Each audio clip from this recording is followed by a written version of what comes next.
Assalamualaikum warahmatullahi wabarakatuh. Mari kita mulai. Bismillahirrahmanirrahim. Baik Bapak Ibu kaum muslimin yang dirahmati oleh Allah, insyaallah untuk mengawali kajian kita pada hari ini akan kita lanjutkan menjawab pertanyaan-pertanyaan yang sudah masuk dari brosur Ahad yang lalu. Masih ada beberapa, Ustaz? Ya, masih ada beberapa pertanyaan yang sudah masuk. Mudah-mudahan bisa terjawab semuanya. Mari, Ustaz. Yang pertama di halaman 4 saya bacakan pada hadis yang akhir. Qala fayaqul rabbi fihim fulanun abdun khatta'un innama marra fajalasa ma'ahum.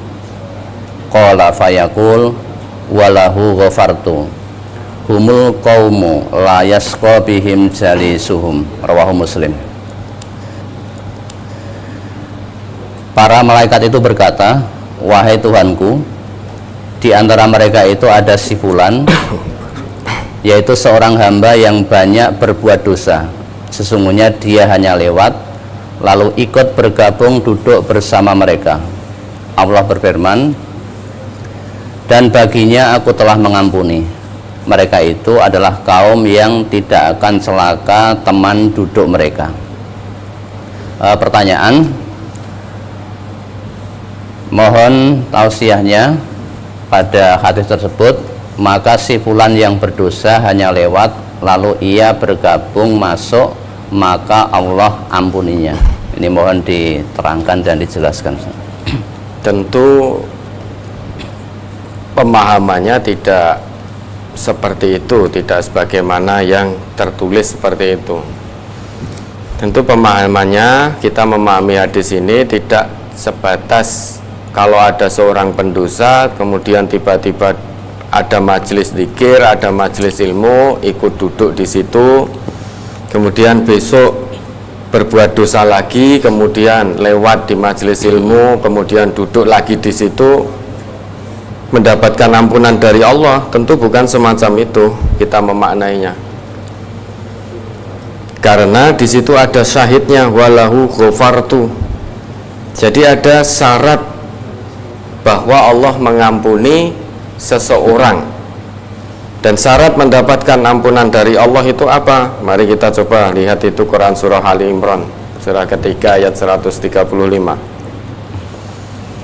Sehingga bukan hanya sebatas ada seorang pendosa, misalkan ada seorang pezina, koruptor dan lain sebagainya, terus ikut duduk di majelis zikir, ikut duduk di kajian-kajian yang diterangkan di dalamnya Quran dan Sunnah lantas mendapatkan ampunan dari Allah. Tentu bukan semacam itu. Nah, di situ ada syahid, yaitu walau ghafartu, dan baginya sudah aku ampuni. Nah, tentu kita melihat di dalam Al-Quran ada syarat-syarat bagaimana kita mendapatkan ampunan dari Allah. Salah satunya sebagaimana yang Allah jelaskan dalam Quran surah Ali Imran itu ayat 135. Ini saya ya, surat Ali Imran nomor surat 3 ayat 135. A'udzu billahi minasyaitonir rajim. Walladzina idza fa'alu fakhishatan aw zalamu anfusahum zakarullaha fastaghfaru lidzunubihim wa may yaghfirudz dzunuba illallah walam yusirru ala ma fa'alu wa hum ya'lamun. Dan juga orang yang apabila mengerjakan perbuatan keji atau menganiaya diri sendiri, mereka ingat akan Allah lalu memohon ampun terhadap dosa-dosa mereka. Dan siapa lagi yang dapat mengampuni dosa selain daripada Allah, dan mereka tidak meneruskan perbuatan kejinya itu sedang mereka mengetahui. Nah, kalau kita lihat dalam ayat ini setidaknya ada 3 hal. Ada 3 hal seseorang itu diampuni dosanya oleh Allah. Yang pertama, walladzina idza fa'alu fahishatan aw zalamu anfusahum dzakarullah. Ini yang pertama. Jadi orang yang gemar melakukan perbuatan keji, fahisyah, Fahisyah itu perbuatan keji. Kemudian orang yang suka mendolimi dirinya sendiri. Jadi fahisyah itu adalah perbuatan keji, perbuatan maksiat yang madorotnya tidak hanya menimpa pelakunya saja, namun madorotnya juga menimpa orang lain. Contoh riba, zina, itu fahisyah. Karena madorotnya tidak hanya sebatas menimpa pelakunya, namun juga menimpakan madorot kepada orang lain. Adapun dosa mendolimi diri sendiri itu adalah perbuatan yang mana madorotnya hanya menimpa pada dirinya sendiri, tidak pada orang lain. Nah, apabila ada seseorang yang suka melakukan dua perbuatan dosa ini, dua perbuatan maksiat ini, kemudian ingat betul kepada Allah bahwa sadar apa yang dilakukan adalah dosa, sesuatu hal yang dimurka oleh Allah. Padahal dia juga orang Islam, orang yang sholat, tetapi masih suka melakukan perbuatan-perbuatan fahisyah, perbuatan keji, perbuatan mungkar.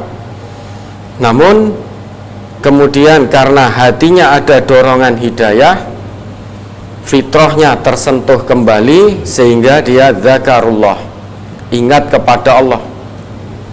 Jadi bukan hanya sebatas ingat, tetapi ingat betul kepada Allah bahwa apa yang dilakukan merupakan hal yang dibenci dan dilarang oleh Allah. Ini syarat pertama untuk mendapatkan ampunan dosa dari Allah dalam ayat ini. Setelah ingat Allah, apa yang dilakukan? Fastaghfaru lidzunubihim, mohon ampun betul kepada Allah. Istighfar bukan hanya sebatas mengucap astagfirullah. Kalau hanya sebatas ucapan di lisan, itu mudah, siapapun bisa mengucapkan istighfar itu. Namun yang sulit mengamalkan apa yang sudah diucapkan oleh lisannya. Hal ini hanya bisa dilakukan kalau apa yang diucapkan di lisannya itu betul-betul dilandasi atau dipahami dari nuraninya, dari qalbun salimnya, hatinya yang selamat, hatinya yang lurus. Kemudian dia terucap di lisannya, maka dia pasti mengamalkan. Karena apa yang keluar dari lisan seorang mukmin itu pasti dorongan iman dari dalam hati.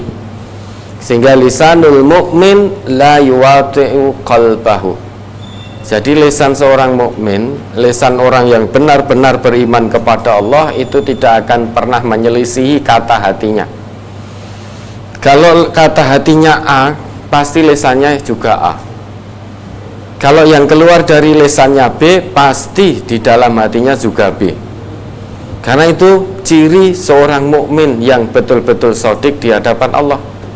Ciri mukmin sejati, mukmin yang haqqan betul itu begitu.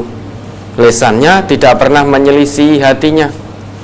Wa qalbul mukmin la yuwati'u lisanahu, hati seorang mukmin juga tidak akan pernah selincah dengan lisannya. Kalau hatinya C, pasti lisannya C. Dia paham betul, qulil haq walau kana murran, katakan yang sejujurnya mesti pahit akibatnya. Jadi kalau hatinya mengatakan bahwa itu hal yang dilarang oleh Allah, pasti lisannya juga akan mengatakan itu. Tidak mungkin seorang mukmin itu tidak berkeuh dengan manusia dalam menyampaikan kebenaran. Karena hati orang mukmin pasti tidak akan menyelisih lisannya. Seperti kalau seorang mukmin itu ditanya, apakah zina itu perbuatan dilaknat oleh Allah atau tidak? Kalau dasarnya suka sama suka, hati seorang mukmin pasti mengatakan itu sesuatu hal yang sangat keji yang dilaknat oleh Allah. Lisannya juga akan mengucapkan demikian, tidak mungkin akan berbeda. Nah, makanya istighfar, yaitu ucapan astagfirullah, itu tidak hanya sebatas kita ucapkan di lisan. Sejuta kali kita mengucap istighfar astagfirullah tanpa bisa kita pahami dengan nurani kita, tanpa bisa kita maknai dengan qalbun kita, pasti kita tidak akan bisa mengamalkan apa yang kita ucapkan. Meski sejuta kali kita beristighfar astagfirullah, astagfirullah, tapi kita tidak tahu maknanya. atau tahu maknanya tetapi hanya sampai di kepala, tidak sampai turun ke hati, maka jelas tidak akan bisa kita amalkan. Nah, orang kalau paham sampai ke hati makna dari istighfar, pasti dia akan jalankan. Istighfar yaitu mohon ampun betul kepada Allah, mohon ampun betul, maka dia akan kembali betul kepada Allah setelah sadar bahwa dirinya melakukan satu perbuatan dosa. Kemudian dia sadar, maka dia beristighfar kepada Allah, mohon ampun kepada Allah, dan tidak berkelanjutan dalam perbuatan dosanya itu. Nah, ini syarat ketiga. Walam yusirru ala ma fa'alu, yakni adamul israr. Tidak ada perbuatan berkelanjutan dalam dosa tersebut. Jadi kalau dalam ayat ini setidaknya ada 3 hal seseorang itu akan diampuni dosanya oleh Allah. Pelaku-pelaku fahisyah, pelaku-pelaku yang menganiaya dirinya sendiri, itu hanya akan diampuni oleh Allah kalau dia melakukan 3 hal ini. Yang pertama, zikrullah, ingat betul kepada Allah. Yang kedua, istighfar, mohon ampun betul kepada Allah, bukan hanya sebatas di lisan, tetapi betul-betul dimaknai dalam nuraninya dan diamalkan dalam kehidupan sehari-hari. Nah, sebagai bukti bahwa orang itu betul-betul mohon ampun kepada Allah dan ingat betul kepada Allah, pasti dia tidak akan berkelanjutan, tidak akan meneruskan perbuatan dosanya, baik dilihat oleh manusia ataupun tidak dilihat oleh manusia, baik dalam kesendirian maupun dalam di hadapan orang banyak. Pasti kalau dia ingat betul kepada Allah, mohon ampun betul kepada Allah, tobat betul kepada Allah dengan tobatan nasuha, tobat yang sesungguhnya, sebenar-benar tobat, secara otomatis tidak perlu diminta, tidak perlu disuruh, dia akan melakukan adamul israr, yaitu tidak melanjutkan apa yang selama ini dia lakukan, tidak melanjutkan dosa-dosa yang selama ini sudah menjadi hobinya. Kan ada sebagian manusia, dia juga sholat, kalau Ramadan juga puasa, tetapi maksiat juga jalan terus. Berarti kan sholatnya, puasanya itu hanya sebatas rutinitas, tidak berfungsi. Dan hobi bermaksiat kepada Allah, saking hobinya sehari tidak bermaksiat itu rasanya ada yang kurang. Mungkin kepalanya jadi pusing kalau sehari tidak bermaksiat. Orang minum-minum khamar kan seperti itu. Kalau dilihat KTP-nya Islam, ya kadang sholat kan gitu. Namun sehari tidak minum khamar, itu ada yang kurang. Ada yang kurang dalam hidupnya. Mungkin sehari karena sudah menjadi hobi yang namanya korupsi, itu kalau tidak melakukan korupsi itu ada yang kurang. Kalau sudah menjadi hobi, misalkan orang suka memfitnah saudaranya, kemudian menggunjing saudaranya, menggibah saudaranya, sehari tidak melakukan itu rasanya itu ada sesuatu yang kurang. Itu godaan hawa nafsu. Ada sebagian orang yang ngakunya Islam masih terus melakukan kemaksiatan, padahal dia diciptakan oleh Allah dengan fitrah. Fitrah itu sebagaimana yang sudah kita ketahui adalah kemauan dan kemampuan untuk menjalankan agama tauhid, dan seluruh manusia diciptakan oleh Allah dengan fitrah ini. Tidak ada satupun manusia yang tidak diciptakan tanpa fitrah. La tabdila li khalqillah, tidak ada perubahan dalam penciptaan Allah. Manusia semuanya diciptakan dengan fitrah ini, yaitu kemauan dan kesiapan menjalankan agama tauhid. Maka menjadi aneh kalau ada manusia kok tidak mau menjalankan agama tauhid.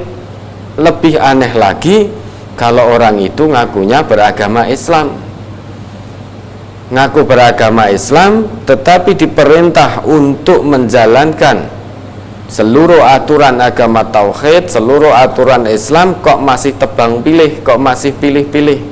Ini menjadi aneh lagi. Makanya dalam hadis ini tentu kita memaknainya bukan hanya sebatas pendosa yang masih hobi melakukan dosa, kemudian dia ikut duduk di situ, keluar dari majelis itu, pulang ngambil sandal temannya, yaitu tidak ada manfaatnya apapun. Berarti majelis ilmu yang dia ikuti, orang yang betul-betul mengikuti majelis ilmu, majelis yang di situ dijelaskan Quran dan Sunnah, kalau betul-betul mengikuti kemudian memahami dengan nurani yang jernih, dia keluar dari situ, dia akan senantiasa ingat kepada Allah. Tidak mungkin keluar dari majelis ilmu kok kemudian mengambil hak yang orang lain yang bukan menjadi miliknya. Keluar dari majelis itu kok masih suka menggibah, masih suka memfitnah, masih suka menipu, tidak berkata jujur, masih suka berzina, masih suka korupsi dan lain sebagainya. Tentu itu tidak termasuk dalam hadis yang panjenengan tanyakan ini. Karena yang panjenengan tanyakan ini ada syahid di situ, walahu ghafartu, dan baginya sudah aku ampuni. Maka kita lihat di dalam Quran surah Ali Imran 135 tadi, syarat untuk mendapatkan ampunan dari Allah seorang pendosa, pelaku fahisyah, orang yang suka menganiaya dirinya sendiri, bagaimana syaratnya biar dia diampuni oleh Allah? Ada 3, zikrullah, istighfar, adamul israr. Jadi ingat betul kepada Allah, mohon ampun kepada Allah, kemudian adamul israr, tidak berkelanjutan dalam dosa-dosa yang selama ini dia lakukan. Lah, duduknya orang ini di majelis ilmu itu merupakan sa'yun, usahanya dalam mengingat Allah, karena betul-betul dorongan iman ingin bertobat betul kepada Allah. Maka tidak mungkin kita hanya sebatas bertobat tanpa mau mentadaburi bagaimana ilmunya. Kalau kita hanya sebatas bertobat tanpa ilmu, bagaimana kita mau beramal? Maka al-ilmu qabla al-amal, ilmu dulu sebelum beramal. Maka orang ini duduk di situ dalam rangka salah satu ikhtiarnya, usahanya untuk memahami bagaimana dia seharusnya bertobat kepada Allah, untuk menututi mengikuti perbuatan-perbuatan dosanya, dihentikan, kemudian memperbanyak amal-amal soleh, perbuatan-perbuatan baik. Karena perbuatan baik itu bisa menghapus perbuatan-perbuatan buruk. Maka orang yang bertobat kepada Allah, berhenti betul dari perbuatan maksiatnya, kemudian diikuti dengan melakukan banyak perbuatan baik, banyak melakukan kegiatan-kegiatan aktivitas amal soleh. Dengan itu harapannya tobatnya diampuni oleh Allah. Jadi pemaknaan hadis itu tidak hanya sebatas orang pendosa, pendurhaka, tukang maksiat kepada Allah lantas duduk, keluar dari situ maksiat lagi, kemudian gabung lagi, duduk lagi di majelis ilmu. Tentu tidak seperti itu. Mudah-mudahan bisa dipahami. Ada lagi?